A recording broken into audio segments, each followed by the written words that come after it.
ഞാൻ എങ്ങനെ അഭിസംബോധന ചെയ്യണമെന്ന് എനിക്കറിയില്ല. ടോം ആൻഡ് ജെറി എന്ന് പറയണോ? Tom and Jessie. അപ്പൊ എങ്ങനെയാ പുള്ളി ഇല്ലാത്ത സമാധാനത്തോടെ ഇരിക്കുമോ? ആ ശരി, എനിക്ക് കുറച്ച് സമാധാനം കിട്ടും. മറ്റേത് അമൃത കാണാൻ എങ്ങനെയാണ്? അമൃത ഒരു 70 വയസ്സായ മാമിയാണ്, മനസ്സിലായില്ലേ? എന്റെ ദൈവമേ അങ്ങനെ പറയല്ലേ. കോ വർക്കേഴ്സിന്റെ അടുത്ത് അധികം സംസാരിക്കാൻ പാടില്ല. സെറ്റിൽ വന്നാൽ ഞാൻ ഇങ്ങനെ 3 പ്രാവശ്യം ചിരിച്ചാൽ 3 കൂടുതൽ ചിരിച്ചാൽ എന്നെ ആൾക്കാർ റേറ്റ് ചെയ്യും. ഇന്റർവ്യൂ ആണ്, ഇന്റർവ്യൂ കഴിഞ്ഞിട്ട് പറയും. അമൃത എങ്ങനെ അറിയപ്പെടുന്ന വേറൊരു ജോഡിയുണ്ട്, പൊങ്കാല അമൃത. കേട്ടിട്ടുണ്ടോ? കറക്റ്റ് കാര്യം ഞാൻ പറഞ്ഞില്ലേ, 17 വിട്ട് വേണമെങ്കിൽ ഒരു 60 പിടിക്കാം നമുക്ക്. നേരത്തെ പറയാൻ പൊങ്കാല അന്നദാനം, ബാക്കിയുള്ളവർ പറഞ്ഞത് അന്നദാന അമൃത എന്നാണ്.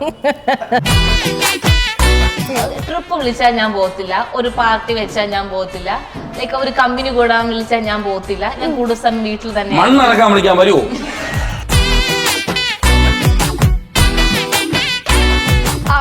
വളരെ ചെറിയ പ്രായത്തിലാണ് അവളുടെ ഒരു വീട് മാറ്റി. അന്നദാനത്തിനൊക്കെ പോയിട്ടാണ് വീട് വെക്കുന്നത്. പാവം അത്രയും ബാധ്യത തലയിലുണ്ട്. പൈസ ഇപ്പൊ അത് മാറ്റിട്ട് ഇപ്പൊ മറ്റേ ഇത് മാട്രസിന്റെ ഇതൊക്കെ എടുത്ത് കളഞ്ഞിട്ട് അതൊക്കെ എടുത്ത് കളഞ്ഞിട്ട് ഇപ്പം പൈസ അടുക്കി വെച്ചിരിക്കുന്നു. Hello, welcome to Variety Media. ഞാൻ നൈനിഷ. ഇന്ന് എൻ്റെ കൂടെ 2 ഗസ്റ്റ് ഉണ്ട്. ഈ ഗസ്റ്റിന് നമ്മൾ പറയുകയാണെങ്കിൽ ഭയങ്കര അടിപൊളിയായിട്ടുള്ള 2 ഗസ്റ്റാണ്, ഭയങ്കര ചില്ലായിട്ടുള്ള 2 ഗസ്റ്റാണ്.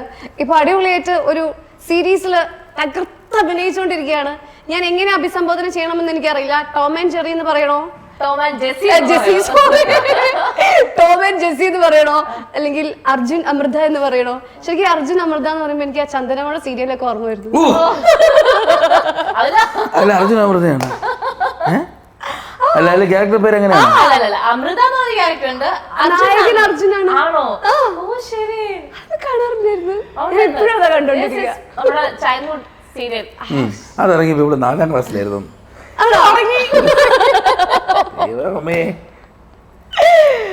ടോം ആൻഡ് ജെസ്സി അല്ലേ?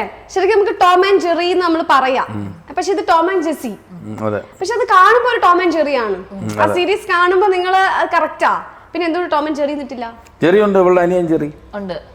അല്ല, അമൃതയ്ക്കായിരുന്നു അത് കുറച്ചുകൂടി സൂട്ട് അല്ലേ? അമൃതയ്ക്ക് ഇപ്പൊ നമ്മളെ രാജേട്ടൻ പറഞ്ഞ ഡയറക്ടർ എലീര ലുക്ക് ഇല്ല. എന്തിന്റെ ലുക്കാ ഉള്ള? ഇപ്പൊ സൗണ്ട് വേണമെങ്കിൽ കവിച്ചേരാം.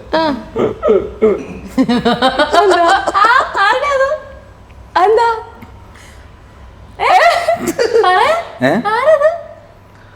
ഇപ്പൊ പറയണോ? എന്തായാലും ചിത്ര പൊക്കം വരും, മൂക്ക് ഇങ്ങനെ കട്ട് ചെയ്തോലിരിക്കും. പഗ്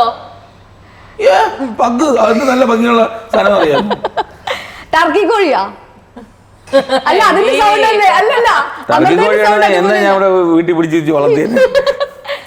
അങ്ങനെ സൗണ്ട് ഉണ്ടാക്കിയപ്പോ കറക്റ്റ് ആ സൗണ്ട് പോലെ തോന്നി. ഒന്നുകൂടെ ഒരു പ്രാവശ്യം. ടർക്കി കോഴിയാണ് സൗണ്ട്. നേരത്തെ ഉണ്ടാക്കിയ സൗണ്ട്. നമ്മുടെ നാട്ടിലൊക്കെ പന്നിയാണ് ആ ശബ്ദം.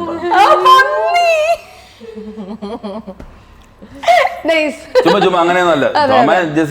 ടോം ആൻഡ് ജെറി എന്നാരും പറയാതിരിക്കാനാണ് നമ്മൾ ടോം ആൻഡ് ജെസ്സി എന്നിട്ടത്. ശരിക്കും ഈ അർജുനേട്ടന്റെ എല്ലാം ഹിറ്റായിരിക്കും. ഇന്റർവ്യൂ കൊടുത്ത ഒരുപാട് പേര് കാണും. ചക്കപ്പഴം സീരിയലിൽ പോയിട്ട് തകർത്ത് അഭിനയിച്ച് അല്ലേ? എത്ര ഫാൻസ് അങ്ങക്ക് അല്ലേ? അങ്ങനെ ഇരിക്കട്ടെ. ഒരു ഫാൻസ് അസോസിയേഷൻ തന്നെ രൂപീകരിക്കുക. എനിക്ക് തോന്നുന്നു ഇപ്പൊ നിങ്ങളുടെ ആ ഒരു കമന്റ് സെക്ഷൻ എടുത്താലും കാണാം, നിങ്ങളുടെ ആ ഓഫീസ് സീൻസ് മാത്രം കാണാനാണ് ഇപ്പൊ ആളുകൾ വെയിറ്റിംഗ് അല്ലെ? ഇപ്പൊ ജോയിൻ ചെയ്തതുകൊണ്ടാണെന്ന് തോന്നുന്നു ഒന്നും കൂടിയും. ശരിക്കും എങ്ങനെയാണ് ആ ഒരു സീരിയൽ ലൊക്കേഷൻ, നിങ്ങൾ തമ്മിലുള്ള ഒരു കെമിസ്ട്രി, അതൊക്കെ എങ്ങനെയാ? കെമിസ്ട്രി ഇപ്പൊ കണ്ടില്ലേ? അല്ല, ഞങ്ങള് ഫസ്റ്റ് ടൈം ആണ് ഒരുമിച്ച് വർക്ക് ചെയ്യുന്നത്. അല്ലാണ്ട് ഞങ്ങൾക്ക് 2 പേർക്കും പരസ്പരം അറിയത്തില്ലായിരുന്നു. ശരിക്കും? ഇല്ല, എനിക്കറിയാം, വീഡിയോസ് കണ്ടിട്ടും ചേച്ചിയുടെ ഹസ്ബൻഡ് ആണെന്നൊക്കെ അറിയാം. നമ്മൾ ഒരുമിച്ച് ഒരു സീരിയലിലോ നേരത്തെ ഒരു പ്രോജക്റ്റിൽ ഉണ്ടായിരുന്നു, പക്ഷെ നമ്മൾ ഒരുമിച്ചല്ല. ഞാൻ വരുമ്പോഴത്തേക്ക് അമൃത അവിടെ നിന്ന് ലേഡീസ് റൂം എന്ന് പറയുന്ന ഒരു സീരീസ് മൂവ് ചെയ്തപ്പോഴാണ് ഞാൻ അങ്ങോട്ട് പോകുന്നത്. നമ്മൾ ഒരുമിച്ച് വർക്ക് ചെയ്ത വർക്കുണ്ട്, പക്ഷെ ഐ മീൻ നമ്മൾ ഒരുമിച്ച് കോമ്പിനേഷൻ സീൻസ് ഒന്നും ഉണ്ടായിട്ടില്ല. പക്ഷെ ഇതില് അമൃതന്റെ അടുത്ത് പറയുന്നു പെയറായിട്ട് വരുന്നത് അർജുനേട്ടനാണെന്നുള്ളത്. അപ്പൊ എന്താ ശരിക്കും തോന്നി? ഞാൻ ഹാപ്പി ആയിരുന്നു. ഇങ്ങനെ രാജേഷ് തലച്ചെറിയാണ് നമ്മുടെ വർക്കിന്റെ ഡയറക്ടർ. അപ്പൊ സാർ ഇങ്ങനെ വിളിച്ചു പറഞ്ഞു, അമൃത ഇതൊരു പരിപാടി ഉണ്ട്, സെൻട്രൽ ക്യാരക്ടറാണ്, അപ്പം ഹസ്ബൻഡായിട്ട് വരുന്നത് ഇന്ന ആളെന്ന് പറഞ്ഞപ്പോ ഞാൻ ഹാപ്പിയാണ്. കാരണം എനിക്ക് ഓൾറെഡി അറിയാം, നേരിട്ട് കണ്ടിട്ടില്ലാന്നേ ഉള്ളൂ, പക്ഷെ ആൾ ഓൾറെഡി തിളങ്ങി നിൽക്കല്ലേ. അപ്പൊ ആളുടെ കൂടെ വർക്ക് ചെയ്യാൻ എനിക്കും അറിയാം. എന്റെ ഈ പ്രോജക്ടിന്റെ പ്ലാനിങ്ങില് ചേട്ടൻ പറഞ്ഞിരുന്നു. ഞാൻ അടുത്ത ക്വസ്റ്റ്യൻ ചോദിക്കുന്ന അറിയാം. ഉത്തരം പറഞ്ഞു. അപ്പൊ ശരിക്കും നിങ്ങൾ വന്നപ്പോ പക്ഷെ കണ്ടാ പറയില്ല കേട്ടോ, നിങ്ങൾക്ക് എത്രയോ മുമ്പേ പരിചയമുള്ള പോലെയാണ് നിങ്ങളുടെ ഒരു എന്താ പറയാ ഒരു സ്നേഹം വരുമ്പോ തന്നെ നമ്മൾക്കത് മനസ്സിലാവും. അത് എന്താണെന്ന് അറിയത്തില്ല. ഞങ്ങൾ ഫസ്റ്റ് കണ്ടപ്പോൾ തന്നെ ആദ്യമായിട്ട് ഫസ്റ്റ് ലൊക്കേഷൻ വരുന്ന അളിയൻസിന്റെ ആയിരുന്നു. ഞങ്ങൾക്ക് അവിടെയായിരുന്നു സ്റ്റാർട്ട് ചെയ്യുന്നത്. എപ്പിസോഡിന്റെ ഒന്നാമത്തെ സ്റ്റാർട്ട് ചെയ്യുന്ന അവിടെയായിരുന്നു. പക്ഷെ അന്ന് മുതൽ നമ്മൾ ഫസ്റ്റ് കണ്ടപ്പോൾ മുതൽ ഭയങ്കര കമ്പനി ആയിരുന്നു. അതായത് എന്നാ ഒരു പരിചയമില്ല, നേരത്തെ കാണുകയും സംസാരിക്കുകയും ഒരു പരിചയമില്ലാത്ത ആൾക്കാരാണെങ്കിൽ വർഷങ്ങളുടെ പരിചയം പോലെയായിരുന്നു ഞങ്ങള്. അതങ്ങനെ ആയിരിക്കണ്ടേ, കാര്യം നമ്മളാണ് സെൻട്രൽ റോൾ ചെയ്യുന്നത്, നമ്മൾ ടൈറ്റിൽ റോൾ നമ്മളാണ് ചെയ്യുന്നത്. അപ്പം നമ്മളങ്ങനെ മെനക്കെട്ട് നമ്മൾ കുറച്ച് കമ്പനി ആയിട്ടിരിക്കാൻ വേണ്ടിയിട്ട്. പിന്നെ ഈ പറഞ്ഞ പോലെ ടുവേർഡ്സ് സ്റ്റാർട്ടിങ് നമ്മൾ മാത്രമേ ഉണ്ടായിരുന്നുള്ളൂ. അപ്പൊ നമ്മൾ കുറെ കൂടെ നമ്മൾ എല്ലാ സീൻസിലും നമ്മളുണ്ട്. അപ്പൊ നമുക്ക് മറ്റിങ്ങനെ ഹായ് എന്ന് പറഞ്ഞ് നിൽക്കാൻ പറ്റില്ല. അങ്ങനെ ഭയങ്കരമായിട്ട് റിഫ്ലക്ട് ചെയ്യും. ഹസ്ബൻഡ് ആൻഡ് വൈഫാണ്. അപ്പൊ അത്രയും ഒരു ക്ലോസ് റിലേഷൻഷിപ്പ് ആയതുകൊണ്ട് നമ്മൾ അതേപോലെ ഇരിക്കണമല്ലോ, അഭിനയിക്കണമല്ലോ. അതപ്പോ അങ്ങനെ ഉള്ളതുകൊണ്ട് നമ്മളത് കുറച്ച് മെനക്കെട്ട് നമ്മൾ കമ്പനിയായി. ചുമ്മാ അങ്ങനെ ഒരാൾ കമ്പനി ആവുമ്പോ മെനക്കെട്ടെന്ന് തോന്നിയോ? ഇല്ല, നമ്മുടെ അയ്യോ ഇനി അമൃത കാണുമല്ലോ അങ്ങനെയല്ല ഞാൻ ഉദ്ദേശിച്ചത്. നമ്മള് കമ്പനി ആയി പറ്റുള്ളായിരുന്നു. നമുക്കത് നീഡഡ്. അതെ, കഥാപാത്രത്തിന്റെ പൂർണ്ണതയ്ക്ക് വേണ്ടി കമ്പനി ആയേ പറ്റുള്ളൂ എന്നായി അല്ലേ? അതിൽ ശരിക്കും ഒരു ഹസ്ബൻഡ് ആൻഡ് വൈഫ് ആയിട്ടാണ് അല്ലേ? നിങ്ങൾ ഭയങ്കര ക്ലോസ് ആയിട്ട് ആദ്യം നല്ലതിൽ പോകുന്നു, പിന്നെ അടിയോടടി. ഫസ്റ്റ് എപ്പിസോഡിലേ അടിയല്ലേ, ഫസ്റ്റ് മുതലേ അടി. അപ്പൊ എനിക്ക് തോന്നുന്നു അധികം അഭിനയിക്കേണ്ടതായിട്ട് വന്നു കാണില്ല. ഞാൻ അങ്ങനെ അടികൂടുന്ന ഒരാളൊന്നും അല്ല. എന്റെ ഫ്രണ്ട്സിനൊന്നും ഞാൻ അങ്ങനെ അടിയൊന്നും കൂടാറില്ല. അതാണ് ഞാൻ പറഞ്ഞ കുറച്ച് അഭിനയിക്കും. വന്ന് കേറിയില്ല അപ്പൊ തന്നെ. ഞാൻ ഫ്രണ്ട്സിന്റെ കാര്യമാണ് പറഞ്ഞത്.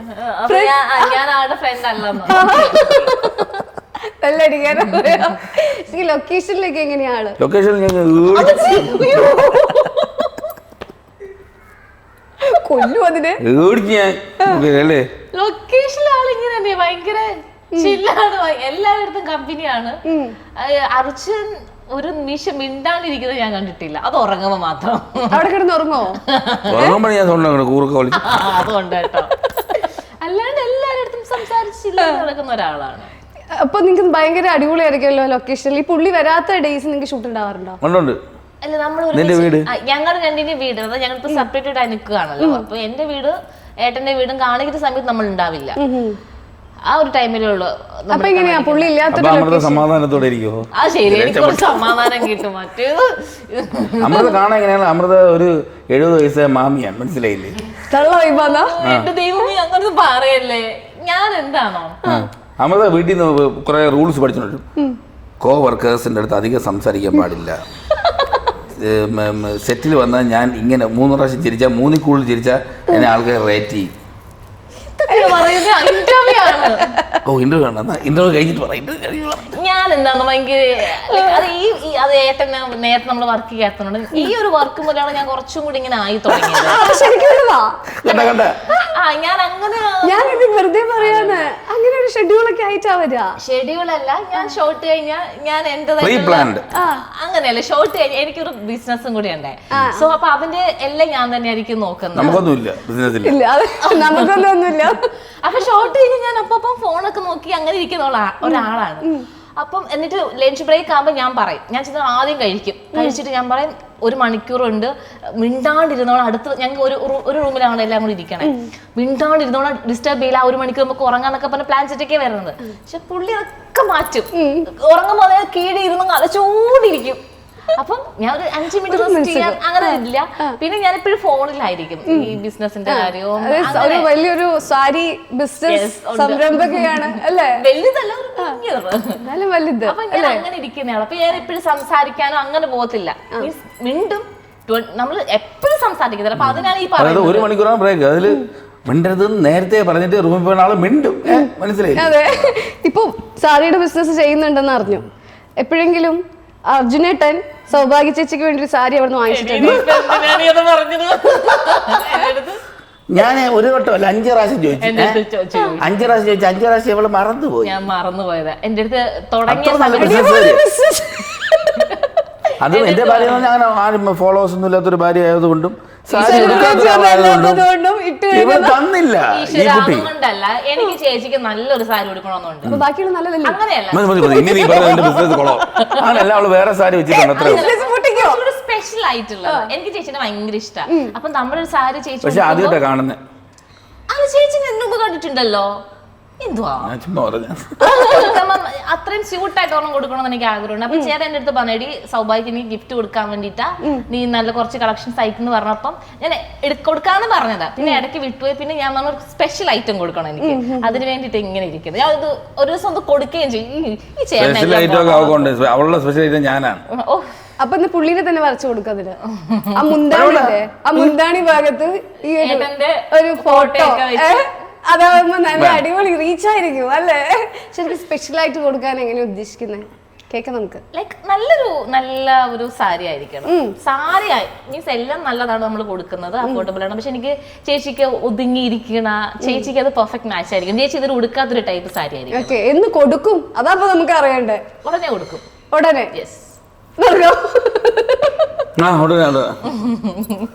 ഓക്കെ. ഇപ്പൊ ശരിക്കും ഈ അമൃത എന്ന് പറയുമ്പോ നമുക്ക് വേറെ അമൃത എങ്ങനെ അറിയപ്പെടുന്ന വേറൊരു കൂടിയുണ്ട്, പൊങ്കാല അമൃത.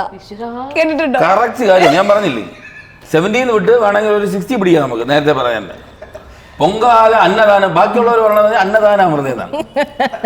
ഇവിടെ അന്നദാനം ഉണ്ടോ? അവിടെ അന്നദാനം കഴിക്കുന്നത് നല്ലതല്ലേ? അതെ, അന്നദാനം ചെയ്യുന്നത് നല്ലതാണ്.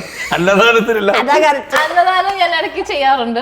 അന്നദാനം അമ്പലത്തിലുണ്ടെങ്കിൽ ഞാൻ കഴിക്കാനും പോയി. എനിക്ക് ഇഷ്ടമാണ് അമ്പലത്തിലെ അന്നദാനം. അതെ, എന്നും അന്നദാനാണോ കഴിക്കാറെന്നാണ് ഇപ്പൊ ചോദ്യം. ശരിക്കും അങ്ങനെ ഒരു പേരുണ്ട്. അമൃതയ്ക്ക് അറിയായിരുന്നോ? അങ്ങനെ ഒരു പൊങ്കാല അമൃത. അതായത് ഇനി ആ പേരുണ്ടാവും, ഞാൻ കാണിച്ചു തരാം. നീ എന്തിനാ മോളെ ഓരോ പേരിട്ട് കൊടുക്കണേ? നമുക്ക് ഈ പൊങ്കാല എന്ന് പറയുമ്പോൾ നമുക്ക് വരുന്ന കുറച്ച് ഫേസ് ഉണ്ട്. ചിപ്പി ചേച്ചി, ആനി ചേച്ചി, ചിപ്പി ചേച്ചിയുടെ ആനി ചേച്ചി, പിന്നെ അതുപോലെയാണ് ഇവളല്ലേ. ഇപ്പൊ അങ്ങനെയായി. ഇപ്പൊ നമുക്ക് വരുന്നത് അമൃതന്റെ മുഖം കൂടി അതിലേക്ക് വരാൻ തുടങ്ങി. കഴിഞ്ഞ പ്രാവശ്യം 50 കാലത്തിൽ എന്തോ ചെയ്തിട്ടില്ലേ?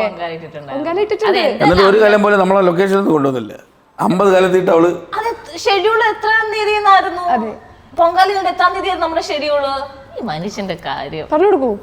ബർത്ത്ഡേക്ക് പോലും ചെലവെടുത്തില്ല അവള്. പിഷ്കയാണോ ആള്? പൈസ നമുക്ക് പിശിക്കല്ലെങ്കിൽ എന്താ പേരായിരുന്നു? നൈനിഷ. നമുക്ക് ജീവിക്കാൻ പറ്റത്തുള്ളൂ. പിന്നെ തീർച്ചയായും. പിന്നെ എനിക്ക് എല്ലാവർക്കും അറിയാം, ഞാൻ ചെറിയൊരു വീട് വെക്കും. അതെ, അതുമല്ല ആ കാര്യത്തിൽ എനിക്ക് ഭയങ്കര ആളോട് ഭയങ്കര എന്താ പറയാ ബഹുമാനം തോന്നുന്നുണ്ട്. കാരണം ആളുടെ ഒരു ഹിസ്റ്ററി ഒക്കെ എടുത്തു നോക്കുമ്പോൾ ഇപ്പൊ സ്വന്തമായിട്ടൊരു വീട് വെക്കുകയാണ് അല്ലേ? അതൊക്കെ വലിയ പ്രൗഡായിട്ടുള്ള ഒരു മൊമെന്റ് ആണ്. അറിഞ്ഞില്ലായിരുന്നോ? എന്നെ എപ്പോഴും കളിയാക്കും, നീ സിമെന്റിന്റെ വില നോക്കുവല്ലേ, നീ കമ്പിയുടെ വില നോക്കുവല്ലേ, കാൽക്കുലേറ്റ് ചെയ്യില്ലെന്നൊക്കെ എന്നെ എപ്പോഴും കളിയാക്കും. ഏതോ ഒരു സിനിമയിലുണ്ടല്ലോ റോമ, അല്ലേ? അതുപോലെയാണോ? അതേപോലെയാണ്. എനിക്കറിയാം സിനിമ, പക്ഷെ അതുപോലെയാണ്. റോമന്റെ സിനിമ കണ്ടിട്ടില്ലേ? പുള്ളിയൊരു വീട് വെക്കുമ്പോ നമ്മളിവിടെ 2 വീട് വാങ്ങിച്ച് ഇരുന്നിട്ട് ഇവിടെ ആരും നമ്മളെ അവൻ 2 വീട് വെച്ചത് ആരും പറഞ്ഞിട്ടില്ല. അർജുൻ ചേട്ടാ അതുപോലെയാണ്. അതല്ല ചേട്ടന്റെ പ്രായം, ഇത് കൊച്ച പ്രായല്ലേ? കറക്റ്റ് ആണത് അല്ലേ? അവള് വളരെ ചെറിയ പ്രായത്തിലാണ് അവളുടെ ഒരു വീട് അവൾ അന്നദാനത്തിനൊക്കെ പോയിട്ടാണ് വീട് വെക്കുന്നത്. പാവം, ആഹാരത്തിനൊന്നും പൈസ കളയില്ല. അന്നദാനത്തും കഴിക്കുന്നു, ആ പൈസ എടുത്ത് വീട് വെക്കുന്നു. അല്ല ശരിക്കും എല്ലാ അന്നദാനം ഉണ്ടെങ്കിലും പോവോ? ഇല്ലെന്നേ, ഈ മനുഷ്യന്റെ കാര്യം ഇല്ല. എന്റെ വീടിന്റെ അടുത്ത 2 അമ്പലമുണ്ട്. അപ്പൊ അവിടെ പോകും. പിന്നെ ആറ്റുകാല ഉത്സവം ഉള്ള സമയത്ത് തിരക്കൊന്നും ഇല്ല. ഐ മീൻ ഷൂട്ടൊന്നും ഇല്ലെങ്കിൽ എനിക്ക് ഷൂട്ടൊന്നും ഇല്ലാന്നുണ്ടെങ്കിൽ ഞാൻ പോയി കഴിക്കും. അതാണ് ഈ പറയുന്നേ. ഇപ്പൊ ഈ വീട്ടിലൊക്കെ അർജുൻ ചേട്ടന്റെ അടുത്ത് സംസാരിക്കും. അർജുൻ ചേട്ടനെ പറ്റിയൊക്കെ അമ്മ സംസാരിക്കും. അമ്മ അർജുൻ ചേട്ടന്റെ ഫാനാണോ? ഇവര് നമ്മളാണ് ഏറ്റവും കൂടുതൽ കമ്പനി പറഞ്ഞു കൊടുക്കും. അമ്മ ഇങ്ങനെയല്ല, അമ്മ പൊളയാണ്. ശരിക്കും അമൃതയുടെ വ്ളോഗിലൂടെ സംഭവം ഇവര് മറ്റേ ഞാൻ ഒരു ആനിമേ കാണും കേട്ടോ. ആനിമേ അതിനകത്ത് ഒരാളുടെ പവർ എന്ന് പറഞ്ഞാൽ ഇങ്ങനെ മറ്റേ ക്യാരക്ടർ ഇങ്ങനെ സ്വാപ്പ് ചെയ്യാൻ പറ്റും. സാമ്പസ് എന്ന് പറയുമ്പോൾ ഇങ്ങനെ സ്വാപ്പ് ആവും. അതുപോലെ ആയിപ്പോയി. ഒരു കൊച്ചിൽ എന്തോ പറ്റിയ ഒരു മിന്നലിൽ ഒരു മഴയത്ത് ഒരു വെളിയിരിക്കുകയാണ്. ഒരു മിന്നടിച്ചത് പെട്ടെന്ന് ഇവളുടെ അമ്മ ഇവളുടെ അമ്മയുടെ കാര്യത്തില്ല. ഇവളുടെ അമ്മ ഫുൾ ജില്ലി നടങ്ങ്. അല്ല ഞാനൊരു കാര്യം ചോദിക്കട്ടെ, ഇപ്പൊ എടുത്തെടുത്ത് പറയുന്ന അങ്ങനെ അതെന്താ അർജുനേട്ടാ ഇത്ര തോന്നാൻ? ഞാൻ മാത്രമല്ല എല്ലാവരും ഇതാണ് പറയുന്നത്. അല്ല അതെന്തായിരിക്കും അമൃത അങ്ങനെ പറയാൻ കാര്യം? അത് കുറച്ച് കറക്റ്റാണ്, പ്രായത്തിനനുസരിച്ച് മൂവ് ചെയ്യുന്നു. എവിടെ കുറച്ച് ഞാൻ എന്താണോ ഇത് എന്തുകൊണ്ട് അങ്ങനെ പറയുന്നത്? നീ എന്നെ പറ, നീ എന്താണെന്ന് തോന്നുന്നു, അതാണ് എനിക്ക് പറയുന്നത്. ഞാൻ അധികം കമ്പനിക്ക് പോകത്തില്ല. ഫോർ എക്സാമ്പിൾ പറയാം, ട്രിപ്പ് വിളിച്ചാൽ ഞാൻ പോകത്തില്ല, ഒരു പാർട്ടി വെച്ചാൽ ഞാൻ പോകത്തില്ല, ലൈക്ക് ഒരു കമ്പനി കൂടാൻ വിളിച്ചാൽ ഞാൻ പോകത്തില്ല. ഞാൻ കൂടുതൽ സമയം വീട്ടിൽ തന്നെ. മണ്ണിറക്കാൻ വിളിക്കാൻ വരുമോ?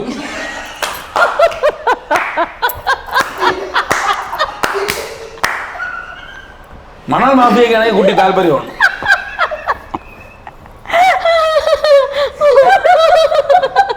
ഇവള് ഒരു സീനോടെ ഐ മീൻ നമ്മളെ ടോം ആൻഡ് ജെറി സീൻ കഴിഞ്ഞാൽ ഇവള് ഭയങ്കര ഇതായിട്ട് കഴിഞ്ഞാട്ടെ ഓക്കെ സീൻ ഓവറാണോ അതോ സീൻ എൻ്റെ ശരി ഇങ്ങനെ നോക്കിക്കൊണ്ടിരിക്കും. എന്ത് പറ്റി ചേട്ടാ? ഞാൻ വളരെ ബിസിയായിട്ട് ഞാൻ എൻ്റെ മറ്റേ ബിസിനസ് എന്നറിയാം, സംഭവം എന്നറിയാം, 3 പേരുടെ സാരി മാറിപ്പോയി, സ്വാപ്പായി. ഇവള് ആ ബിസിനസിന്റെ ഇടയിൽ ഈ ബിസിനസ് ആക്കില്ല. ടോം ആൻഡ് ജെസിയുടെ ഇടയിൽ അവള് സാരി വിൽക്കും. ഇതിനേക്കാളും ഞാൻ വേണം സാരി വിൽക്കേണ്ട സമയത്ത് സാരി കോൺസെൻട്രേറ്റ് ചെയ്ത് വിറ്റ അത് അഡ്രസ് മാറൂല. ടോം ആൻഡ് ജെസിയുടെ സമയത്ത് ഇത് ഫുൾ ടെൻഷന്. അമൃത അനാവശ്യമായ ടെൻഷനൊക്കെ എടുത്ത് തലയിൽ വെച്ചു. നേരത്തെ പറഞ്ഞ മറ്റേ സെറ്റപ്പാണ് ടെൻഷൻ. പാവം അത്രയും ബാധ്യത തലയിലുണ്ട്, അതിന്റെ ആവശ്യമില്ലാന്ന്. അത്രയും ഹാർഡ് വർക്ക് കട്ടിക്കാണ് ഇരിക്കണ കട്ടിക്ക് പൈസ. കട്ടിക്ക് വെച്ച് ഇപ്പൊ അത് മാറ്റിട്ട് ഇപ്പൊ മറ്റേ ഇത് മാട്രസിന്റെ ഇതൊക്കെ എടുത്ത് കളഞ്ഞിട്ട് കിടക്ക അതൊക്കെ എടുത്ത് കളഞ്ഞിട്ട് ഇപ്പം പൈസ അടുക്കി വെച്ചിരിക്കണേ. മറ്റവരെ വിടുവോ? ടാക്സുകാരെ വിടുവോ? 500 വരെ നോട്ടിന് കുഷനിങ് കുറവാണ്ട് ഇപ്പൊ 20 രൂപ വെച്ച് മോളിൽ സെറ്റ് ചെയ്തേക്കും. ഇന്റർവ്യൂ കാണുമ്പോൾ ആൾക്കാർ എന്നെ കുറിച്ച് എന്ത് വിചാരിക്കാവോ? നല്ലത് വിചാരിക്കുള്ളൂ. അപ്പൊ ഈ പറഞ്ഞ പോലെ ഞാൻ അങ്ങനെ കൂടുന്ന ഒരാളല്ല. അതുകൊണ്ടാണ് എനിക്ക് ഇങ്ങനെ ഞാൻ ഭയങ്കര പ്രായമുള്ള ആൾക്കാരെ പോയി ചിന്തിക്കുന്നു, സംസാരിക്കുന്നു എന്നൊക്കെ പറയുന്നത്. ശരിക്കും അത് നല്ലതല്ലേ? മെച്ചോർഡല്ലേ? സത്യം മെച്ചോർഡാണ്, അങ്ങനെ ആയിരിക്കണം. അപ്പൊ ഈ മെച്ചോറിറ്റി ആ സമയത്ത് എന്ത് ചെയ്യും? പിള്ളേരെ പോലെ ഇരിക്കുമോ? ഏട്ടൻ പറയുന്നത് എപ്പോഴും പറഞ്ഞ നീ ഇങ്ങനെ ആവശ്യമില്ലാത്ത ടെൻഷൻ അല്ലെങ്കിൽ ഇങ്ങനെ കാര്യം കൊണ്ട് നടക്കരുത്, ഈ ഒരു ഏജ് ആണ്, നീ ഇപ്പൊ ചില്ല് ചെയ്യണം, ചില്ല് ചെയ്യാൻ പറ്റുന്ന ഏജ്. ഞാൻ ചില്ല് ചെയ്യണമെന്ന് മറ്റേ പൈസ ഉണ്ടെന്ന് മറ്റേ നമ്മള് ഇവിടെ ക്രൗൺ പ്ലാസിൽ പോയി പാർട്ടി ചെയ്യണമെന്നും ഞാൻ പറഞ്ഞില്ല. നമ്മളെല്ലാം ബാലൻസ്ഡ് ആയിരിക്കണം. നമ്മൾ മെന്റൽ സ്ട്രെസ് കൊടുക്കാതിരിക്കുക. നമ്മളെ പോലെ വർക്ക് ചെയ്യുന്ന ആൾക്കാർക്ക് അതുകൊണ്ട് അമൃത മറ്റേ ഭയങ്കര ഇറിറ്റേറ്റിംഗ് ഫെലോ ഒന്നും അല്ല. അമൃത അത്രയും കമ്പനി ആയിട്ടാണല്ലോ ഞാൻ ഇങ്ങനെ പറയാൻ പറ്റുന്നത്. തീർച്ചയായും അതൊരു കുടുംബത്തിന്റെ ഭാരം മുഴുവൻ. ഞാൻ ഒരു 5 മിനിറ്റിൽ 500 കാര്യങ്ങൾ ചിന്തിച്ചു കൂട്ടുന്ന ഒരാളാണ്. അതാണ് ഏട്ടൻ എപ്പോഴും അല്ലാതെ അമൃത ചെയ്യണ ഭയങ്കര തെറ്റെന്നൊന്നും ഞാൻ ഉദ്ദേശിച്ചില്ല. അമൃത ഫ്രീ ആയാലും അമൃതയുടെ വർക്കിൽ അമൃതയ്ക്ക് വളരെ ഈസി ആയിട്ട് നിൽക്കാൻ പറ്റും. കാര്യം സിറ്റ്കോം എന്ന് പറയുമ്പോൾ ഒരിക്കലും മൈൻഡ് നമ്മൾ വേറൊരു കാര്യം ചെയ്തിട്ട് അല്ലെങ്കിൽ വീട്ടിലെ ഒരു സ്ട്രെസ്സിൽ എടുത്ത് വെക്കാൻ പറ്റില്ല. ഇതെല്ലാവർക്കും ഉണ്ടാവും. നമ്മൾ ചെയ്യുമ്പോഴാണെങ്കിലും ഇപ്പം ഞാനിപ്പോൾ വർക്ക് ചെയ്തുകൊണ്ടിരിക്കുന്ന സമയത്ത് എൻ്റെ മോൾക്ക് വയ്യ എന്നൊരു കാര്യം വന്നു കഴിഞ്ഞാൽ നമ്മൾ ഉറപ്പായിട്ട് നമ്മൾ എഫക്ട് ചെയ്യും. കാര്യം നമ്മൾ അഭിനയിക്കുകയാണ് ചെയ്യുന്നത്. പക്ഷെ അഭിനയിക്കാൻ നമുക്കൊരു മനസ്സ് വേണ്ടേ? തീർച്ചയായും മനസ്സുണ്ടെങ്കിൽ അഭിനയം വരൂ. ഞാൻ വിശ്വസിക്കുന്നത് നമ്മൾ ഭയങ്കര ഈസി ആയിട്ടിരിക്കണം, അല്ലെങ്കിൽ നമ്മൾ കുറച്ച് സ്ട്രെസ് ഫ്രീ ആയിട്ടിരുന്നാലേ നമുക്ക് ഇങ്ങനത്തെ കുറച്ച് കാര്യങ്ങൾ ചെയ്യാൻ പറ്റുള്ളൂ, അല്ലെങ്കിൽ അഭിനയം പോലത്തെ കാര്യങ്ങൾ ചെയ്യാൻ പറ്റുള്ളൂ എന്നാണ്. അപ്പം ഞാനത് ചെറുതായിട്ട് ഇങ്ങനെ പറയുന്നത്. അല്ലാതെ ഈ പറഞ്ഞ അമൃത 24 മണിക്കൂർ അമ്പലത്തിലൊന്നുമില്ല, അമൃതയുടെ കാര്യങ്ങളൊക്കെ ചെയ്ത് തന്നെയാണ് ചെയ്യുന്നത്. ക്ലാരിഫിക്കേഷൻ തന്നിട്ടുണ്ടല്ലോ, കിട്ടിയല്ലോ, സമാധാനമാണല്ലോ. ഓക്കെ, ഇപ്പൊ നേരത്തെ ശരിക്കും സാരി മാറിപ്പോയി എന്ന് പറഞ്ഞല്ലോ, അങ്ങനെ ശരിക്കും ഉണ്ടായിട്ടുണ്ടോ? അതൊക്കെ ഉണ്ടാവില്ലേ, എല്ലാവർക്കും ഉണ്ടാവും. ഉണ്ടായിട്ടുണ്ട്. ഞാൻ ചില സമയത്ത് ഈ അഡ്രസ് ഇടുന്ന സമയത്തായിരിക്കും എന്തെങ്കിലും കോള് വരുന്നത്. അപ്പൊ ഇതിൽ ഇങ്ങനെ സംസാരിച്ച് എല്ലാവരുടെ അടുത്തടുത്തായിരിക്കും പേര് അഡ്രസ്സും കിടക്കണത്. അങ്ങനെ മാറിപ്പോയിട്ടുണ്ട്. ബാംഗ്ലൂരൊക്കെ പോയ കൊറിയറൊക്കെ മാറിപ്പോകുന്നല്ല ഞാൻ പറഞ്ഞത്, ഇതൊരു ഒരു സംഭവമാണ്. 1-2 പ്രാവശ്യം എന്നും അങ്ങനെ മാറുന്നല്ല പറഞ്ഞു. ഇല്ല സ്വാഭാവികം. കുറെ ഓർഡേഴ്സ് ഒക്കെ ഉള്ളപ്പോ അതാണ് പറഞ്ഞത്. ഇങ്ങനെ ഒരുപാട് കാര്യങ്ങൾ ഒരു സമയത്ത് ഒരാളെ നിർത്തിക്കൂടെ? എടാ അങ്ങനെ നിർത്തേണ്ട ഒരു സിറ്റുവേഷൻ അങ്ങനെ ആയിട്ടില്ല. നിർത്തിയിട്ടുണ്ട് അമൃത തന്നെ ആള്. സെപ്പറേറ്റ് പൈസ കൊടുക്കണ്ടേ? അപ്പൊ ഇതിന് എനിക്ക് ഗ്യാപ്പ് കിട്ടും. ഇപ്പൊ സീൻ കഴിഞ്ഞു 10 മിനിറ്റ് ഉണ്ടെങ്കിൽ എനിക്ക് ആ 10 മിനിറ്റ് കൊണ്ടുള്ള എനിക്ക് ഒരു നോക്കാന്നതേ ഉള്ളൂ. അങ്ങനെ ഞാൻ ചെയ്യുന്നുള്ളൂ. പക്ഷെ അത് ഈ മനുഷ്യന്റെ അടുത്ത് നിന്നായി പോയി ചെയ്യുന്നത്. അതിനാണ് ഈ മനുഷ്യൻ ഇങ്ങനെയൊക്കെ പറയുന്നത് അല്ലേ? കുറച്ച് പണിയെടുക്കാണ് ഞാൻ. നമ്മളൊക്കെ പണിയെടുക്കും. ഇതിന്റെ ഇടയിൽ എനിക്ക് ഒരു 150 കോൾ വരും. നമ്മുടെ ഡാൻസ് ക്ലാസിന്റെ അഡ്മിൻസ് മൊത്തം നോക്കണം ഞാനാണ്. എനിക്ക് അഡ്മിഷൻ എടുക്കണം. ഒരു കോള് നമ്മൾ മറ്റേ ഈസി ആയിട്ട് എടുത്തു കഴിഞ്ഞാൽ അവർ പറയും അറിയാലോ ഇപ്പോഴത്തെ കാലത്തിൽ ഒരു റിവ്യൂ ഇട്ടാൽ മതി, മറ്റേ വിളിച്ചിട്ട് കിട്ടുന്നില്ല അല്ലെങ്കിൽ വിളിച്ചിട്ട് പ്രോപ്പറായിട്ട് അപ്ഡേറ്റ് തരുന്നില്ല. കമ്മ്യൂണിക്കേറ്റ് ചെയ്യുന്നില്ല എന്ന് പറഞ്ഞാൽ ഒന്നീ ഞാനും അമൃതയും തമ്മിൽ ഭയങ്കര അടി ചെയ്യാനുള്ള ഒരു സംഭവമായിരിക്കും. അപ്പൊ അതിന്റെ ഇടയിൽ മറ്റേ ഇങ്ങനെ വിളിക്കുമ്പോഴത്തേക്ക് നമുക്ക് എടുക്കാൻ ഒരു 3 കോളൊക്കെ നമുക്ക് എടുക്കാതിരിക്കാൻ പറ്റില്ല. അപ്പൊ ഇതൊക്കെ നമ്മളും ചെയ്തേ പറ്റൂല, എല്ലാവരും മൾട്ടി ടാസ്കിംഗ് ആണ്. അതിന് ആരും ഇതുപോലെ എല്ലാവർക്കും ഒരു കഴിവുണ്ടാവണമെന്നില്ല കേട്ടോ, അങ്ങനൊക്കെ എല്ലാം ചെയ്യാനുള്ള ഒരു ഇതുണ്ട്. അത് ഭയങ്കര കറക്റ്റ് ആണ്. കാരണം ഫോളോ ചെയ്യുന്ന ഒരു കാര്യമാണ്. വീട്ടിലെ കാര്യങ്ങൾ നോക്കുന്നുണ്ട്, അല്ലാന്നുണ്ടെങ്കിൽ പെറ്റ്സ് ഉണ്ട്, പെറ്റ്സിന്റെ കാര്യങ്ങൾ നോക്കുന്നുണ്ട്, പിന്നെ ചേച്ചിന്റെ കുഞ്ഞിന്റെ കാര്യം നോക്കുന്നുണ്ട്, വണ്ടിയുടെ കാര്യം നോക്കുന്നുണ്ട്, ഇതിന്റെ ഇടയ്ക്ക് ഡാൻസ് ക്ലാസ് കാര്യം നോക്കണം. അപ്പം ഓൾറെഡി പുള്ളിക്കാരൻ അത് അങ്ങനെ ആയ ഒരു മെറ്റീരിയൽ ആണ്. പക്ഷെ ഞാൻ അങ്ങനെ ഒരാളാണ്, ഞാൻ ഇപ്പൊ സ്റ്റാർട്ട് ചെയ്ത് ഇതൊക്കെ ഉണ്ട്. അപ്പം അത് അങ്ങനെ ഓൾറെഡി ആയ ഒരാളാണ്. പക്ഷെ ഞാനെന്ന് പറയുന്നത് ആക്ടിങ് കഴിഞ്ഞിട്ട് ബിസിനസ് ഇപ്പൊ സ്റ്റാർട്ട് ചെയ്തേ ഉള്ളൂ. അപ്പൊ ഏട്ടൻ നേരത്തെ പറഞ്ഞത് ഒരാൾ ചെറിയ റിവ്യൂ ഇട്ടാൽ മതി. അപ്പൊ പ്രശ്നം എന്ന് പറഞ്ഞാൽ ഇപ്പോഴത്തെ സോഷ്യൽ മീഡിയ അറിയാലോ, നമ്മള് കുറച്ചു പേർക്ക് അറിയാവുന്ന ഒരു വ്യക്തിയും കൂടെ ആയതുകൊണ്ട് ഞാൻ ഇന്ന ആളുടെ കയ്യിൽ നിന്ന് വാങ്ങിച്ച സാരി ഭയങ്കര മോശമാണ്, ഒരാൾ റിവ്യൂ വീഡിയോ ഇട്ടാൽ മതി, നമ്മളെ അത് ബ്രാൻഡിന് നമുക്ക് ടോം ആൻഡ് ജെസ്സിയെ പറ്റി പറയാം. പുള്ളിക്കിടുക ടെൻഷൻ വരാതിരിക്കാൻ വേണ്ടിയിട്ടാണ് ഞാൻ ഇങ്ങനെ ചെയ്യുന്നത്. അതെ, ഇത് അല്ല ശരിക്കും അർജുനേട്ടന് ഒരു ടിപ്സ് ഒക്കെ പറഞ്ഞു കൊടുക്കാം കേട്ടോ, ആൾക്ക് എങ്ങനെ കൈകാര്യം ചെയ്യുന്നു എന്നുള്ളത് അല്ലേ? ഓക്കെ, തീർച്ചയായിട്ടും. ഇപ്പോ നിങ്ങളുടെ സീരിയലിൽ എടുക്കുകയാണെങ്കിൽ തന്നെ വേറെയും കുറെ കോ ആക്ടേഴ്സ് ഒക്കെ ഉണ്ട് അല്ലേ? ജെറി ഉണ്ട്, പിന്നെ മറ്റേ മുടി അവനെ എടുത്തു പറയണം, എന്റെ അനീനായിട്ട് ചെയ്യുന്ന നമ്മുടെ ഉപ്പുമുളകിലെ. അപ്പൊ നല്ല അടിപൊളിയാണ് അല്ലേ, സാബിത്ത്, അൽ സാബിത്ത്.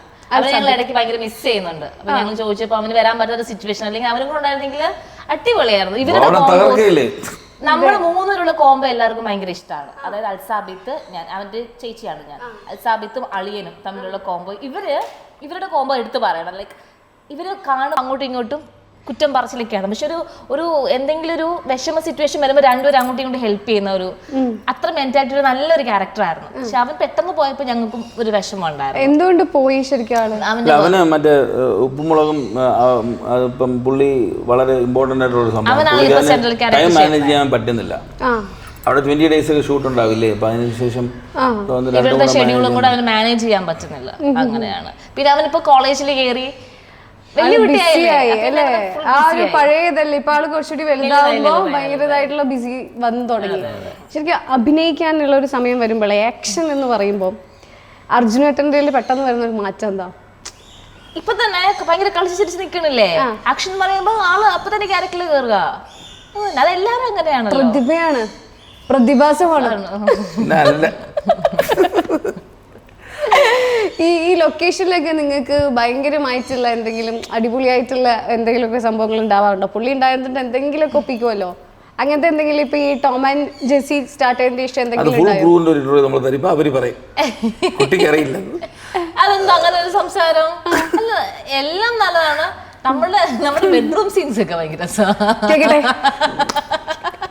ഇതേപോലെ ഫാനൊക്കെ ഓഫ് ചെയ്ത് നമ്മൾ മരിക്കാറാണ്, ഡീഹൈഡ്രേറ്റ് ആയി. അപ്പൊ എന്നിട്ട് സ്നേഹത്തോടെ ഇരിക്കട്ടെ, അതാണ് ചലഞ്ച്. ചൂടത്ത് അങ്ങനെ ഇരിക്കുമ്പോ അല്ലേ നല്ല രസമാണ് നമ്മുടെ ബെഡ്റൂം സീൻസ്, ഉമ്മ കൊടുക്കുന്ന സീൻസ്. ഞാൻ ഇവിടെ എന്റെ എല്ലാ ഫ്രണ്ട്സും കുറച്ച് അനിയന്മാരൊക്കെ വരും രാത്രി. നമ്മൾ ഈ പറഞ്ഞ ടോം ആൻഡ് ജെസ്സിയെ കാണുന്ന എല്ലാവരും ഒരുമിച്ചിരുന്നാണ് കാണുന്നത് ഇവിടെ ഈ വീട്ടില്. അപ്പൊ ഇതുപോലെ അമ്മ ചോദിക്കും ഇന്ന് അങ്ങനെ ഉണ്ടായിരുന്ന ഷൂട്ട്. ഞാൻ പറയും ഇന്ന് സെറ്റായിരുന്നു. ചെന്നപ്പോ തന്നെ 3 ബെഡ്റൂം സീന്, 2 ബാത്റൂം സീന്. തന്നെ ശരിക്കും മറ്റേ പെണ്ണിന്റെ അനിയനുമായിട്ട്, ഭാര്യയുടെ അനിയന്, അളിയന് ചെറിയായിട്ടായിരിക്കും കൂടുതലും ബെഡ്റൂം സീൻസ് വരുമ്പോ. അങ്ങനെയല്ല, നമ്മള് റൂമും ബെഡ്റൂമിൽ ചെയ്യുമ്പോഴത്തേക്ക് നമ്മൾ പറയുമ്പോ ശരിക്കും ഭാര്യയുടെ അനിയനുമായിട്ട് ബെഡ്റൂം സീൻസ്. ശരിക്കും ആളുടെ കൂടെ അഭിനയിക്കുന്ന സമയത്ത് നമുക്ക് പെട്ടെന്ന് ചിരിയൊക്കെ വരുമോ? പുള്ളി ചിരിപ്പിക്കും, അതിനെന്തെങ്കിലും ചെയ്യുവോ? ചിരിപ്പിക്കും. ചില സമയത്ത് ഡയലോഗ് പറയുന്നത്, പക്ഷെ നമ്മളത് കൺട്രോൾ ചെയ്യും. ചില സമയത്ത് ചിരിച്ചു പോവും, ചില സമയത്ത് അത് കൺട്രോൾ ചെയ്യും. നിങ്ങളുടെ ഡയറക്ടറെ പറ്റി ഞാൻ ചിന്തിച്ചു നോക്കുന്നത്, സാറിനെ പറ്റി എടുത്ത് ആക്ച്വലി സാറിനൊരു ബിഗ് താങ്ക്സ്. കാരണം നമ്മളെ വെച്ച് ഒരു പ്രോഗ്രാം പ്ലാൻ ചെയ്യുന്നു, അതിൽ നമ്മൾ മെയിൻ ക്യാരക്ടർ ആയിട്ട് ചെയ്യുന്നു. അപ്പം നമ്മൾ നമ്മൾ രണ്ടുപേരും ലീഡ് ചെയ്തിട്ടുള്ളൊരു പ്രോഗ്രാം വന്നിട്ടില്ലല്ലോ. അപ്പോൾ ഇങ്ങനൊരു സ്ക്രിപ്റ്റ് കേട്ടപ്പോൾ തന്നെ ആദ്യം സാർ നമ്മളുടെ അടുത്താണ് അത് പറഞ്ഞതും, സാർ നമ്മളെ വെച്ചിട്ടാണ് അത് പ്ലാൻ ചെയ്തതും. ആൻഡ് തുടക്ക സമയത്ത് നമ്മൾ വിചാരിച്ചത് എന്താണ് ഭയങ്കര നമ്മൾ കാര്യം രാജേട്ടൻ ഒരുപാട് സംസാരിച്ചിരുന്നു എൻ്റെ അടുത്ത്. അപ്പം അർജുന ഞാനിങ്ങനെ അർജുനെ വെച്ച് ഇങ്ങനെ ഒരു സാധനം പ്ലാൻ ചെയ്യാൻ വിചാരിക്കുന്നുണ്ട് എന്നൊക്കെ പറഞ്ഞപ്പോൾ തന്നെ അപ്പം എനിക്ക് ഭയങ്കര ടെൻഷനായി. അയ്യോ ഞാൻ ചെയ്തിട്ട് ഇനി ഹിറ്റ് ആവൂലേ. അപ്പം ചക്കപ്പഴം ഭയങ്കര രസമായിട്ട് നിൽക്കുവാണ്. അപ്പം അത് കഴിഞ്ഞ് അടുത്തൊരു സാധനം ചെയ്യുമ്പോൾ അതുപോലെ നന്നായില്ലെങ്കിൽ ഒരു വിഷമം നമുക്ക് തോന്നുമല്ലോ. പ്രത്യേകിച്ച് മെയിൻ റോളൊക്കെ ചെയ്യുമ്പോഴത്തേക്ക് നമുക്ക് അങ്ങനെ തോന്നുമല്ലോ. അപ്പം അതിന് മുമ്പ് ഇങ്ങനെ ഞാൻ അമൃതയിൽ വേറൊരു വർക്ക് ഞാൻ സൗഭാഗ്യം ഒരുമിച്ച് ചെയ്തിരുന്നു. നമ്മളായിരുന്നാലും മെയിൻ. അതിന് മുമ്പ് RJ അഞ്ജലിയായിരുന്നു എൻ്റെ പേര്. അപ്പം പുള്ളി ക്യാരിങ് ആയിരുന്നപ്പോൾ ഫുൾ സംഭവം കഥ സ്റ്റോറിയൊക്കെ മാറ്റി പിന്നെ സൗഭാഗ്യമാണ് വന്ന് ചെയ്തതൊക്കെ. അപ്പം നമ്മൾ അന്ന് മോള് ജനിച്ചതൊക്കെ ഉള്ളൂ, 2-3 മാസം അല്ല 4-5 മാസമൊക്കെ ഉള്ളൂ. അപ്പം അങ്ങനെ അതൊക്കെ കഴിഞ്ഞിട്ട് പിന്നെ ഒരു വലിയ ഒരു സംഭവം നമ്മളെ വെച്ച് പ്ലാൻ ചെയ്യുന്നത് ഇപ്പം എന്നെ അമൃതയും വെച്ചിട്ടാണ് പ്ലാൻ ചെയ്യുന്നത്. അപ്പം എനിക്ക് അതിൻ്റെ ഒരു ടെൻഷനൊക്കെ ഉണ്ടായിരുന്നു. ഇങ്ങനെ വ്യൂവേഴ്സ് കൂടുന്നില്ല, എത്തുന്നവരെ ഒരു ടെൻഷൻ ഒക്കെ ഉണ്ടായിരുന്നു. ഈ പറഞ്ഞ പോലെ എൻ്റെ ക്രൂ ഭയങ്കര സപ്പോർട്ടാണ്. സാർ നമുക്ക് അങ്ങനെ ഒരു ബലം പിടിക്കുന്ന ഒരാളല്ല. നമ്മുടെ ഇഷ്ടത്തിന് നമുക്ക് പെർഫോം ചെയ്യാൻ വേണം. നിങ്ങൾ ബെഡ്റൂം സീനാണ്, നിങ്ങൾക്ക് ചെയ്യാൻ പറ്റുന്ന മാക്സിമം ചെയ്തോ. സാർ ഇങ്ങനെ നിൽക്കും, ലാസ്റ്റ് കട്ട് പറയാനൊക്കെ അങ്ങനെ നിൽക്കുന്ന ഒരാളാണ്. നമുക്കൊരു ഫ്രീഡം ഉണ്ട് നമ്മുടെ ലൊക്കേഷൻ, പ്രത്യേകിച്ചും Rajesh Thalassery director team, camera crew എല്ലാവരും നമ്മൾ ഭയങ്കരമായിട്ട്. എന്നെ സംബന്ധിച്ച് എനിക്കാണെങ്കിൽ പ്രൊഡക്ഷൻ ടീമിനെ വരെ പറയേണ്ടി വരും. എനിക്ക് നല്ല ഫുഡ് കിട്ടില്ലെങ്കിൽ ഞാൻ മൂഡ് ഔട്ട് ആവുന്ന ഒരാളാണ്. അപ്പോൾ ഉറപ്പായിട്ടാവും. പക്ഷെ നല്ല ഫുഡ്, നല്ല ക്രൂ ആണ്. ഞാൻ ഇത്രയും ബഹളം വയ്ക്കുമ്പോൾ തന്നെ അറിഞ്ഞോളൂ, ഞാൻ ഭയങ്കര എനിക്കെപ്പോഴും ഹാപ്പി ആയിട്ടിരിക്കുന്നത്. അപ്പം എനിക്ക് ഫുഡ് ഭയങ്കര ഇഷ്ടമാണ്. ഫുഡ് ഇപ്പം നല്ലൊരു ഫുഡ് കിട്ടിയില്ലെങ്കിലൊക്കെ എനിക്ക് പ്രശ്നമാണ്. ഇപ്പോൾ ഒരു കോഫി ആണെങ്കിൽ ആ കോഫി നന്നായിട്ടിരിക്കണം എന്ന് എനിക്ക് ആഗ്രഹമുണ്ട്.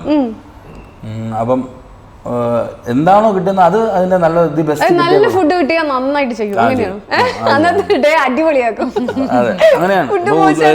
അഭിനയിച്ചിട്ടൊക്കെ വന്നിട്ട് കുറെ പച്ചക്കറി മാത്രം ഉള്ളെങ്കിൽ ഞാൻ കഴിഞ്ഞു എന്റെ ദിവസം. അന്ന് പിന്നെ അത്രയ്ക്ക് അഭിനയിക്കില്ല. അന്ന് അഭിനയിക്കില്ല എന്നല്ല, എന്റെ വായ അടഞ്ഞു. അതുപോലെ ഞാൻ ഇത്രയും സംസാരിക്കുന്നതുകൊണ്ട് ഞാൻ ചെറുതായിട്ട് മൂടോട്ടായാലും എല്ലാവരും പൊക്കും, മനസ്സിലാവും. ഞാൻ ഇങ്ങനെ എന്തുപറ്റി ഇങ്ങനെ ചോദിച്ചുകൊണ്ടേ ഇരിക്കും. നമ്മൾ എപ്പോഴും ബഹളം വെച്ചോണ്ടിരിക്കുന്ന എല്ലാവർക്കും അങ്ങനെ ഉണ്ടാവുമായിരിക്കും. ചില ദിവസം നമ്മൾ ഓഫാകുന്ന ദിവസം എല്ലാവരും ചോദിക്കും. അതൊരു ബുദ്ധിമുട്ടല്ലേ ഏട്ടാ? ശരിക്കും ഭയങ്കര ഹാപ്പി ആയിട്ടിരിക്കുന്ന ഇങ്ങനെ ആളുകൾക്ക് വിഷമം വരുമ്പോ പെട്ടെന്ന് അതുപോലെ ഞാൻ ഇതുപോലെ വിഷമിക്കുകയും ചെയ്യും. ഇപ്പൊ എത്ര ചിരിച്ച് ബഹളം വെക്കുന്നു അതുപോലെ തന്നെ ഞാൻ എക്സ്ട്രീം ആണല്ലോ. അപ്പൊ ദേഷ്യം അങ്ങനെ വരാറേ ഇല്ല. അത് ഇവിടെ ചോദിക്കാൻ പറ്റില്ല, അവിടെ ചോദിക്കണം. ദേഷ്യം അല്ല, എനിക്കറിയാം ഞങ്ങൾ ദേഷ്യപ്പെട്ടിട്ടില്ലെങ്കിൽ പോലും ഏട്ടന് ദേഷ്യം വന്നാൽ അത് ഭയങ്കര കൺട്രോൾ ചെയ്യാൻ പറ്റത്തില്ല. അങ്ങനെ എപ്പോഴെങ്കിലും ഉണ്ടായിട്ടുണ്ടോ? എന്റെ അടുത്ത് അങ്ങനെ ഉണ്ടായിട്ടില്ല. പക്ഷെ ആ ഒരു തുടക്കം കാണുമ്പോഴേ ഞാൻ പിന്നെ മിണ്ടാതിരുന്നുള്ളൂ. ഒരിക്കലും അങ്ങനെ ഉണ്ടാവില്ല. ഇല്ല, അടുത്തൊരു ഇന്റർവ്യൂ ഉണ്ട്, അതിൽ നമുക്ക് കറക്റ്റ് അതിലറിയാൻ പറ്റും അതിൽ എന്താണ് ദേഷ്യപ്പെട്ടുള്ള രൂപം എങ്ങനെയായിരിക്കും എന്നുള്ളത് കറക്റ്റ് ആളോട് തന്നെ ചോദിക്കണം. ഈ ലൊക്കേഷനിലെ ഡാൻസ് ഒക്കെ ചെയ്യോ പുള്ളി? വെറുതെ ഒന്നാമത്തെ കാര്യം നമുക്ക് അങ്ങനെ സമയം കിട്ടാറില്ല. നമ്മൾ എല്ലാ സീനിലും ഉണ്ടാവും. അപ്പോൾ ഡാൻസ് അല്ലെങ്കിൽ നമുക്ക് അങ്ങനെ ഭയങ്കര എൻജോയ് ചെയ്യാനുള്ള ടൈമൊന്നും കിട്ടാറില്ല. ഇടയ്ക്ക് വല്ല ബ്രേക്കോ അല്ലെങ്കിൽ ഇടയ്ക്ക് ഇൻ ബിറ്റ്വീൻ ആൾക്ക് കാസ്റ്റിംഗ് കൂടിയില്ലേ, അപ്പം എല്ലാവരുടെയും കൂടെ ടൈം കിട്ടുന്ന സമയം വെക്കുമ്പോഴത്തേക്ക് നമ്മളിപ്പോൾ ഒരു ദിവസം തന്നെ അത്രയും വർക്ക് ചെയ്യേണ്ടി വരും. അപ്പം നമുക്ക് അങ്ങനെ റിലാക്സ് ചെയ്യാൻ പറ്റില്ല. അപ്പോൾ ഓരോ സീൻസിന്റെ ഇടയിൽ കിട്ടുന്ന സമയത്തൊക്കെ നമ്മുടെ ഒരു കാഷ്വൽ ടോക്സ് ഒക്കെ ഉണ്ടാവുന്നെങ്കിൽ ഉണ്ടാവുന്നത്. അല്ലെങ്കിൽ നമ്മൾ ചെയ്യുമ്പോൾ എപ്പോഴും നമുക്ക് ഡ്രസ് ചേഞ്ച് ഒക്കെ റെക്ലസ് ടൈം ചെയ്യേണ്ടി വരും. അപ്പം ഒരു സീൻ കഴിഞ്ഞ് ഉടനെ എല്ലാ സീൻസിലും ഇപ്പം 15 സീനുണ്ട്, 15 സീൻ ചിലപ്പോൾ ഡ്രസ് ചേഞ്ച് ചെയ്യേണ്ടി വരും. അപ്പം അങ്ങനെയൊക്കെ നമ്മൾ ഈ പറയുന്ന പോലെ നമ്മളിപ്പോ ഇങ്ങനെ സംസാരിക്കണല്ലോ, ഇതുപോലെ നമുക്ക് ലൊക്കേഷനിൽ അങ്ങനെ സംസാരിക്കുന്ന ടൈം കിട്ടത്തില്ല. അങ്ങനെ ഇതുണ്ട്, കണ്ടിന്യൂസ് ആയിട്ട് ഷൂട്ട് പോകേണ്ടി വരും. ഇത്രയും പേര് വെയിറ്റ് ചെയ്യണം. അവര് ഇപ്പം ലൈറ്റ് സെറ്റ് ചെയ്യാൻ തന്നെ അവർ പെട്ടെന്ന് ഇപ്പോൾ ഇവിടെ നിന്ന് മാക്സിമം എത്ര സീൻ എടുക്കാൻ പറ്റുമോ അത്ര സീൻ എടുത്ത് അടുത്ത ലൈറ്റ് സെറ്റ് ചെയ്യേണ്ട ഒരു സമയത്തൊക്കെ അവരും കിടന്ന് മെനക്കെടുമല്ലേ. ലൈവായിട്ട് പോകുന്ന പ്രോഗ്രാം അല്ലേ, ഇതില് മറ്റേ പ്രോംപ്റ്റിംഗ് ഒന്നും ഇല്ലല്ലോ. നമ്മൾ സ്ക്രിപ്റ്റ് പഠിക്കുന്നു പോകുന്നു അങ്ങനെ പോകുന്നതാണ്. അപ്പൊ നമുക്ക് നമ്മളെല്ലാവരും നല്ല കോണ്ടാക്ടില്ല. നമ്മൾ അതിനകത്തുള്ള എല്ലാ ആക്ടേഴ്സും നല്ല കമ്പനിയായിട്ട് തന്നെയാണ് ഇരിക്കുന്നത്. എന്നാലേ ഇത് മുമ്പോട്ട് പോകാൻ പറ്റുള്ളൂ. പുള്ളി കയ്യിൽ നിന്ന് എന്തെങ്കിലും എടുത്തു വിടുവോ സ്ക്രിപ്റ്റിൽ ഇല്ലാത്ത? അത് നമ്മൾ രണ്ടുപേരും ചെയ്യും. നമുക്ക് സ്ക്രിപ്റ്റ് അങ്ങനെ സിറ്റ്കോം അങ്ങനെയാണ്. റൈറ്റർ അജിനാണെങ്കിലും അവൻ എഴുതുന്നപ്പം നമുക്ക് എണീറ്റ് പണം ചിലപ്പോൾ എഴുതാൻ പറ്റും. എഴുതി പോടി എന്ന് നമ്മളല്ലേ പറഞ്ഞത്, അല്ലാതെ അതിനകത്ത് എടിച്ച് പോടി എന്ന് എഴുതാൻ പറ്റില്ലല്ലോ. എന്തായാലും കൈ നീട്ടണത് തന്നെയാണ് സിറ്റ്കോം എന്ന് പറയുന്നത്. ഈ സിറ്റുവേഷൻ കോമഡീസ് ആണല്ലോ അത്. അപ്പം നമ്മളെപ്പോഴും അതിനെ കുറച്ചൊക്കെ മാറ്റി തിരിച്ചൊക്കെ നമ്മൾ പറയും. ആ കണ്ടന്റ് അത് വേണം. നമ്മളിപ്പോൾ എന്താണ് സ്റ്റോറി അതിലെത്തണം. അതിനകത്ത് നമുക്ക് ഒരുപാട് ഇടാം. ഒരു സെന്റൻസ് തന്നെ നമ്മൾ പല രീതിയിൽ പറയാമല്ലോ. അതുപോലെയാണ് അതിനകത്ത് എവിടെ പോസ് കൊടുക്കണം, എവിടെ നോക്കണം എന്നൊക്കെ ഉള്ളത് നമുക്ക് ഡിസൈഡ് ചെയ്യാം. അതാണ് നേരത്തെ അമൃത പറഞ്ഞ രാജേഷൻ നമുക്ക് അതിനുള്ളൊരു ഫ്രീഡം തരാറുണ്ട്. അങ്ങനത്തെ ഒരു ഡയറക്ടറാണെന്ന് പറഞ്ഞു. നമ്മളെ നിന്ന് ദി ബെസ്റ്റ് എന്താണോ അത് വരുന്നതാണ് പുള്ളിക്ക് ഇഷ്ടം. അല്ല ചുമ്മാ തന്നെ തീയതി വെച്ചാൽ വായിച്ചു പോകുന്നത് പോലെ അല്ല. ഇപ്പം ചക്കപ്പഴത്തിലേക്ക് പോവുകയാണെങ്കിൽ ഏട്ടൻ്റെ ഫസ്റ്റ് സീരിയൽ ശരിക്കും ചക്കപ്പഴമായിരുന്നു അല്ലേ? അതെ അതെ. പിന്നെ അപ്പം അഭിനയിക്കാനുള്ള മോഹമൊക്കെ ആദ്യമേ ഉണ്ടായിരുന്നു? ഇല്ല എനിക്കിങ്ങനെ ഐഡിയ. എന്നെ വിളിച്ചപ്പോൾ ഞാൻ ആദ്യം ഇത് എന്താണ് സംഭവം എന്ന് അറിയാനാണ് ഞാൻ പോയത്. ഞാൻ അങ്ങനെ ഞാൻ ഒരിക്കലും വിചാരിച്ചില്ല അങ്ങനെ അഭിനയിക്കും, അല്ല എനിക്കിങ്ങനെ ഒരു ഞാൻ വിളിച്ചപ്പോൾ എന്നെ അഭിനയിക്കും വിളിക്കുന്ന സംഭവം കൊള്ളാല്ല. ഇപ്പൊ ഒരുപാട് പേര് അഭിനയിക്കണമെന്ന് പറഞ്ഞ് നടക്കണൊക്കെ എനിക്കറിയാം. അപ്പൊ അവരെ വിളിക്കില്ല, എന്നെ എന്ത് വിളിച്ചത്, ഇത് പോയി നോക്കാം എന്ന് ചോദിച്ചു പോയതാണ്. പിന്നെ എങ്ങനെയെങ്കിലും ഇത് പഠിക്കണം, ഇങ്ങനെ അങ്ങനെ ചെയ്യും, ഇവർ പറഞ്ഞ പോലെ ചെയ്താൽ എങ്ങനെ ഇരിക്കും, ഇതിന്റെ ഔട്ട് വരുന്നത് എങ്ങനെ. അപ്പൊ ആദ്യമൊക്കെ എടുക്കുമ്പോഴത്തേക്ക് പൈലറ്റ് പോയി എല്ലാം കഴിഞ്ഞ് എപ്പിസോഡ് വരാൻ നേരത്തൊക്കെ 3 months ഒക്കെ ആവും ചിലപ്പം ഷൂട്ട്. ഇപ്പൊ എന്താണ് ഔട്ട് കണ്ടാൽ നമുക്കറിയാം നമ്മളെങ്ങനെയാണ് ചെയ്ത് വെച്ചിരിക്കുന്നത്.